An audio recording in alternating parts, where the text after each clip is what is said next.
Hello and welcome to the 27-minute comedy hour. My apologies about that. Technology is never what you think it will be, is it? The way it always goes. Ladies and gentlemen, I had it all set up in a lovely little PowerPoint to show you and have a little intro, all prepped and ready to go. But here we are, 3 minutes in absolute silence, me looking like a ripe plum. Anyway, ladies and gentlemen, let's get on with the 27-minute comedy hour, the show where we try to cram an hour's worth of comedy into less than half the time. Yes, this week I'm delighted to introduce my guests, the wonderful Dan Live, Rabia Kuhn, and Taran Chelly. But first, in the news this week, Sinn Féin refused to meet with Boris Johnson, calling his trip to Northern Ireland a publicity stunt. What a cunning stunt.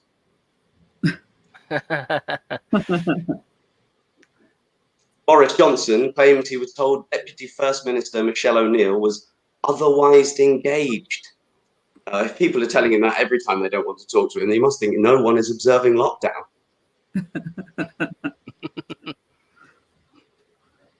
First Minister Arlene Foster urged Boris Johnson to ditch the intolerable post-Brexit arrangement known as the Northern Ireland Protocol, which means Northern Ireland remains in the EU single market for goods, while the rest of the UK has left. As if Northern Ireland wasn't divided enough. Now we're doubling down on Brexit. If the Good Friday Agreement were a camel's back, it feels like Boris is looming over with a straw, just deciding where he's going to put it. So, ladies and gentlemen, that brings us on to our first game of the night, which is this week a round of hashtag heathens. So, in hashtag heathens, I take a trending topic from Twitter and I remove the hashtag. Can you tell me what hashtag they were using? Our first hashtag this week, and I'm sorry about the way this is going to appear, ladies and gentlemen, is world-beating hashtag blank worth every penny. Is it hashtag Boris Johnson's hairdresser's wages?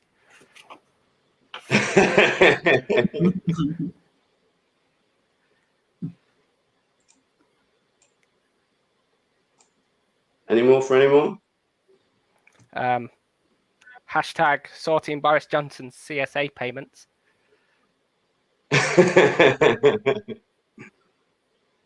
I was just thinking generally like royal wedding worth every penny.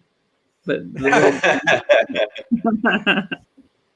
I thought this might be someone celebrating the end of lockdown. Hashtag world beating hashtag piss up worth every penny. Yeah. Yeah. Hashtag piss up. Hashtag Weatherspoons worth every penny. Yeah. Is there any such thing as a world beating Weatherspoons, Darren? I think it depends how pissed you are before you go in there. So then it's fantastic. World beating and space or whatever the thing was. Like, is it hashtag Netflix subscription? All right, yeah, maybe this one will help my contestants out. What about does hashtag blank look like the UK's biggest waste of money ever? Boris Johnson. Yeah. Hashtag Boris Johnson's wages. Boris Johnson in Ireland. Or was this, I'm going to be controversial now, was this posted by a Conservative Party member and it said hashtag NHS? What? Whoa. Did he just go there? Was it hashtag Princess Diana's full tank of gas? I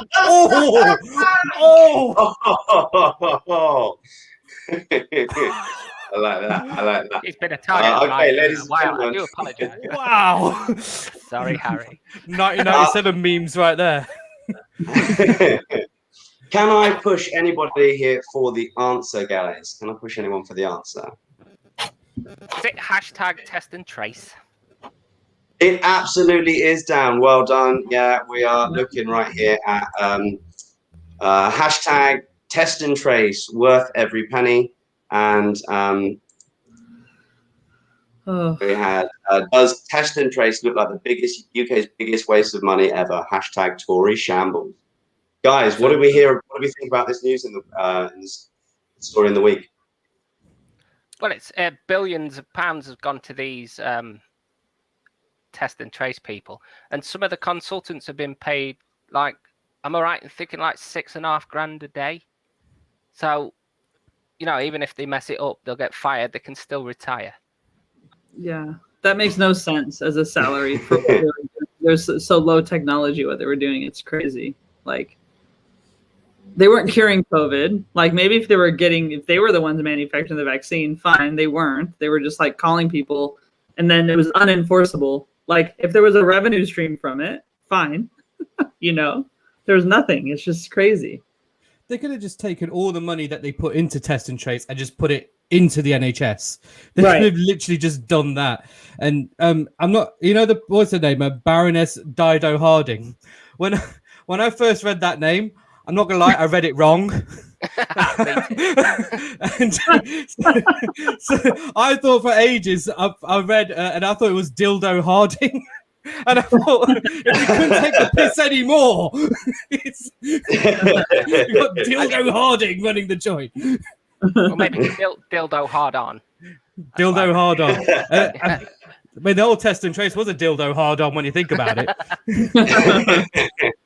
Oh, here we are, ladies and gentlemen. This is satire at its finest. Yes, this is the NHS test and trace system that's run up a cost of 37 billion. Seemingly through a combination of over 2,500 consultants, some costing as much as £6,600 a day, and a workforce that only spent half their time actually doing their job. When I know the Tories said they wanted to get the work drive back into work, but I didn't realise they just employ them doing the test and trace system. Do you reckon there's benefit scoundrels up and down the country going, oh, mate, this sounds like a well good gig. Yeah, I'll be a consultant for test and trace, mate. Yeah. I've got a TikTok and everything, bro. No one's opinion is worth $6,500 a day. So, ladies and gentlemen, this brings us to our next round. So our next round is the stand-up round. Now, in the stand-up round, I give my contestants a random topic, and one of them has to step in and try and deliver 3 minutes of comedy on that topic. Okay, so let's have a look at how we do with our first topic, which is going to be vaccines. I can get that one. Vaccines. Lovely, right. I can try it. Can you hear me? Or yeah, okay, cool. Go for it. All right, I'm up. Okay, so yeah, vaccines. I actually I got the vaccine already, actually. So I was pretty excited about it. I almost cried, and not because it hurt. It actually didn't hurt, but just because it was like, we've been waiting so long for this thing. And I don't know. I started thinking about the conspiracy theories when I was sitting there getting it, and the one about Bill Gates inserting microchips in us. And I actually think that'd be pretty exciting because as a female who's single, I'll end up going on Tinder dates again. And I would really love if someone knew where I was at all times. I would feel like it'd just be a lot less coordination for me to do, like to tell friends where I am or have someone call in and check on me. So I don't know. I'm kind of looking forward to it, you know? And I don't know. I had some weird reactions though. Just like a few friends were like, oh, congratulations. People had normal reactions. And then I had one person who was kind of just very jealous and weird and just said, oh, you're so lucky you got it. Like, I wish I could get it now. And yeah, I can't believe you got it. And I'm like, dude, like, I have an autoimmune disease. I don't know what's lucky.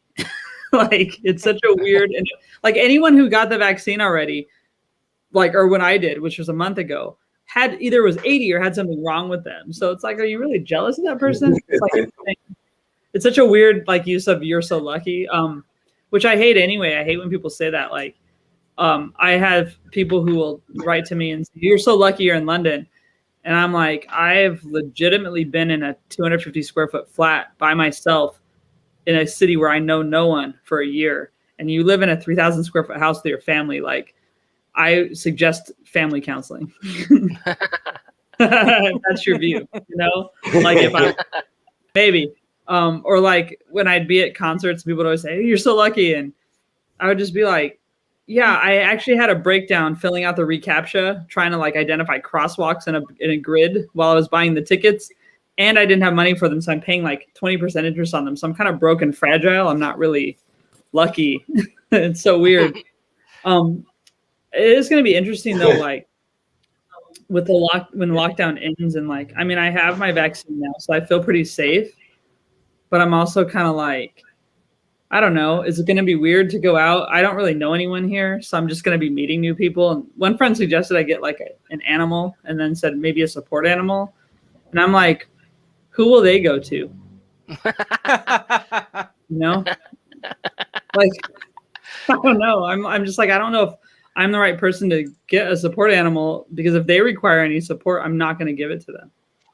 You know, I don't know. Anyway, I think that's about. I filled the time, maybe. I don't know. Did I?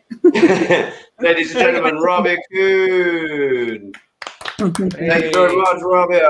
Yeah, absolutely. It's always there's frantic stuff scrabbling on behind the scenes, but Robbie did really well. Ladies and gentlemen, so our next topic is going to be sex and drugs and rock and roll. I've got long hair. I'll take that one. I'll take that one. I have jokes about that. Hey, okay, so I do hark on about the fact that I'm quite short. I'm 5'2", which means growing up I got bullied. Now, to comfort me, my mum would always say, "Don't worry, son, you'll shoot up next year." I'm 35. It's time for it to stop making that promise. Statistically, the only shooting up I'm likely to do now is heroin. Or an American school. Oh. Don't worry. I can't actually afford to go to America because of all the heroin. When I was in primary school, a policeman came in to do a talk on drugs. I don't blame him. I couldn't do that job sober. I remember he showed me what a gram of cannabis looked like and how much it was worth on the street, and I never got ripped off again. In fact, last week I went for a drugs test. Turns out I'm pretty good at them. I didn't get that job though. Right, I've got to shoehorn rock and roll into this. Comedy is a bit like rock and roll, the rock and roll lifestyle. And I knew I wanted to be a comedian after my best man speech at my brother's wedding. I made everyone laugh. He bought me a pint of beer. It felt like a paying gig. And it's a wonderful career choice if you think about it. Stand-up comedy, early days, you get paid almost exclusively in free drinks. And then if you make it onto the telly, you can actually afford to be alcoholic. Now, that was the first joke I ever told on stage ever. I told it in a real ale pub, and I got heckled by an alcoholic. Now, I thought those guys were supposed to be anonymous. But yeah, no, I do love stand-up. It's like sex. It's a lot like sex. They expect you to perform for at least 5 minutes when you've only really got 3 minutes worth of material.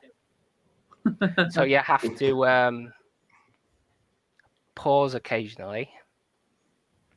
Stand-up comedy is a lot like sex. The more people that come, the better.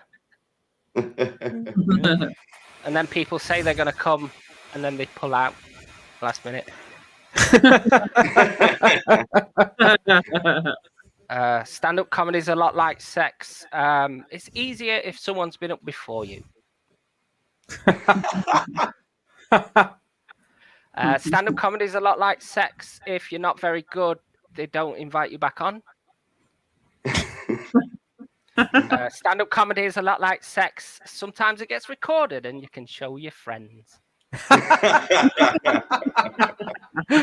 And lastly, before I go, stand-up comedy is a lot like sex. We all need support and encouragement. I remember my first time, I wasn't very good, but at least my dad came.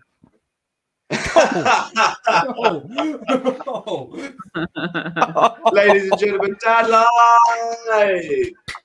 Thank you. Okay, so that leaves us with Taryn. Taryn, your topic this week is going to be isolation. I'll take this one, guys. So, isolation. Well, isolation seems to be a bit of a theme since lockdown and everything. And I personally have suffered from isolation around Christmas time. I got isolated due to a cabbage. How did that happen, Taryn? Well, let me tell you. Basically, a friend of mine, he's a very angry Scotsman. You know, freedom! Very angry Scotsman. And he's got his own allotment. And he called me up one day and he goes, Taryn, I've grown some cabbage. I said, okay, I don't really need any cabbage. You can go. And he goes, take my cabbage, you prick. I'm like, okay, fine. So I went. I said, go on, bring me your cabbage. I'll take your cabbage. He comes over and he goes, I've got some fine cabbage, you bastard. I've got some fantastic cabbage. I'm like, okay, fine, thanks. And then I was like, you know what? The fridge is a bit full. I don't actually need it. Then he got really angry at that. He goes, take my piss and cabbage, you bastard. I'll kick your head in. I'm like, okay, fine, I'll take your cabbage. And then I took it. 2 days later, he tested positive. And he called me up and he said that he's tested positive and he put my name down as a contact. So that meant I had to go into isolation. And the worst thing about that, the cabbage went off after 2 days. So I didn't even get to eat the cabbage. I went into isolation for a cabbage. I didn't even get to bloody eat. So, I mean, isolation is mixed in with lockdown, and lockdown's been going on for ages. I try to feel sorry for other people, but I don't, because I come from Leicester. So my lockdown, I'm still going through the first lockdown. So for all of you that say, oh, shut up. Yeah. Yeah. Okay. But you guys are out. I don't even know if I'm going to leave lockdown. I might still be here. I might be locked down forever. Who knows? And one of the things I remember last year when they were talking about lockdown in Leicester, they got really fruity with how they talked about things. They're saying things like, "Oh, it's mostly these South Asian communities." You know, mostly this, so what they wanted to say was, "These brown bastards fucked it up. We told them 2 meter distance, but curry fever, Kama Sutra, they couldn't bloody help themselves, could they?" So, that's really all I've got on isolation. It's just, I mean, during my time in isolation, I didn't even bother showering, but yeah, that's been my time. I might have a shower now, who knows? Ladies and gentlemen, Tarancelli! Thank you. Excellent. Okay, that brings us to the end of a highly successful stand-up round, and on to our next round, which is a round of crackpot comments. So in crackpot comments, I give my comedians a comment from a news story in the week. They just have to try and suggest who or what is being commented on. So here we have, loves giving it out, but can't take it back. My local drug dealer doesn't do returns. What if you're not happy with the product? Yeah. This one's got damaged packaging. Can I have it for less? You always got to take the one from the back. That's what you Like, I don't know why when I saw that I thought of Priti Patel talking about S&M. You know.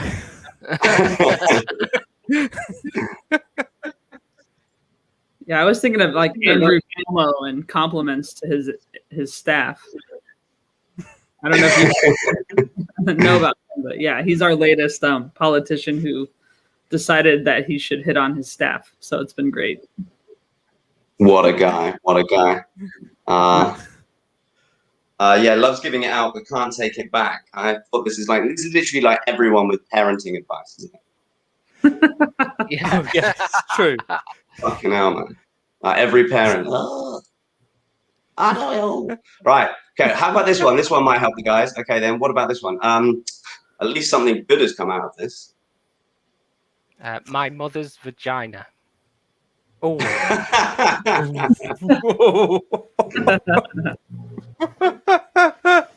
Oh, wow, bloody hell. Bloody hell. Where do you go from there, really? Well,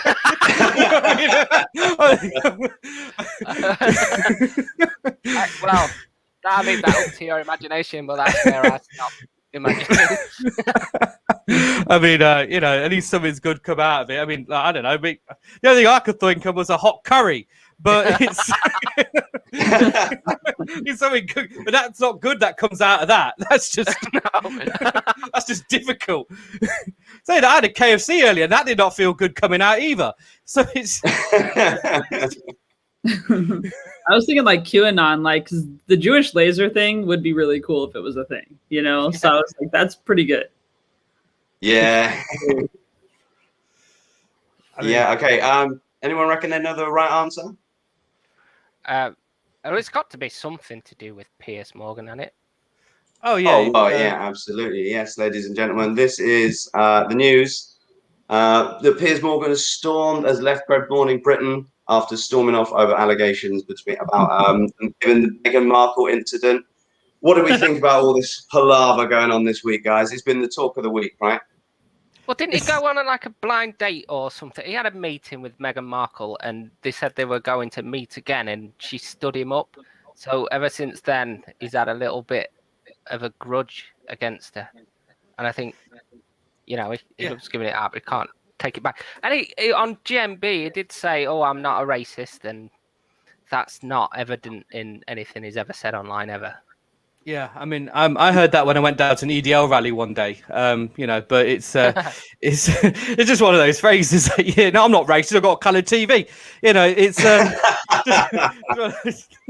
but yeah, I think he. I thought it was quite funny actually, just watching him storm out. And you know, when who's the weather guy that was calling him out? The guy, his colleague, and you saw not Boris. I'll get them all mixed up. You see Pierce's little face. When he was going all red, his little face, it was like a little kid getting told off. You know, he's just been caught stealing Starburst. It's like, I know you did it. And he's like, no, I'm walking away.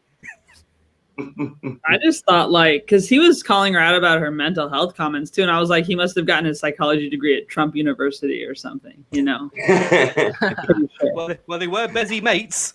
Yeah, I mean, God, yeah. Yeah, absolutely. Well, you know, he's been banging on about her for so long, and it's got to such a ridiculous point that, just fucking leave it, mate. Like, everyone thinks you're a cunt, right? Yeah. So just fucking leave it. Like, you know what I mean? And do you know what the thing is, like, the most boggles me about it, right? Yeah, is that, like, none of this is that surprising. Yeah, and he's acting like it's like the most crazy thing in the world that she's revealed. Like, what did we think about the interview? Well, that was the most convoluted gender reveal I've ever seen. Well, by California standards, it's good. She might be full of shit, but I will say that because Piers has been so like opposite of what she said, she could be full of shit, but I'd rather believe her than Piers Morgan. So, so who do you side with? How depressed can you be when you've got millions of pounds? I think you can still, I don't know. I think you can still be depressed. Plus, it was was anyone shocked that like someone was saying, "Oh, is your 3/4 white baby going to be white enough for the royal family?" I mean, America wasn't the right place to go to seek sympathy for that, because you can go to the whole South. The same thing. It was kind of like, I didn't think it was a shock. I was just like, well, it sounds about right. Yeah. It is. Sorry, they wouldn't reveal who said the racist comment, but I know who it isn't for definite. It's not Prince Andrew, because some of his favourite schoolgirls are black.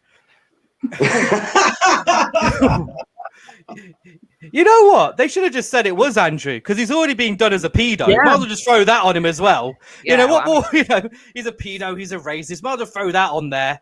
You know, let's just make him a Scientologist as well. Fuck it. Just throw that on there as well. Just make out he's all of those things. Yeah. The weirdest thing about that interview was when it cut to the bit with the chickens. Have you seen it? And they're like, "Oh, this is my rescue dog. This is my, these are rescue chickens. This is my husband. He's a rescue prince." Yeah, nothing says sanity like having a group of chickens around you. Yeah. And we just want to go back to the basics, in our £1 million mansion with all of our acres. We're just never going to see him in the queue at Aldi, are we? I know. Yeah. But no, so and also, when they said the royal family's racist, everybody except for Piers literally went, "Yeah, we know." Everyone went, "No, really? Didn't see that coming. What, the royal family? No." And it's like, also, I saw Paul Burrell, Diana's old butler, on GMB, and he was saying, "Oh, when I was there at Diana's butler, there was no racism." I was like, "That's because there was no brown people there. That's why there was no racism." I'll let you know. Let you into a secret. I am distantly related to Paul Burrell. Oh, something like a great aunt of mine married a great uncle of his. So it's through marriage, and it's very distant. But some of his family grew up on the same street as my mum. Oh. There you go. So ladies and gentlemen, this is the bombshell interview between Meghan, Harry, and Oprah. The interview went on for ages, and I actually thought one of the most interesting bits was about the behaviour of the tabloids. The tabloids weren't so keen on that bit of the interview and went with the royal family being racist, confirming what we have all thought for quite some time. I've been quite vocal over the last few weeks about my dislike about the royal family on this show. So for once, I'm going to hope that someone follows in Piers Morgan's footsteps and Yay. So ladies and gentlemen, that brings us to the end of our evening. Thank you so much for joining us. We've done our very best in some trying circumstances. Technology, you can see a house this week. Everything's gone back to apologies about the sleep. Out of quality of tonight's show, unless I haven't set the sound, so you can't even hear credits. So much for joining us. My big thanks to Dan Lythe, Rabia Kuhn, and Taryn Jelly. Thank you so much, and next time we hope to see you next time on the 27-minute comedy.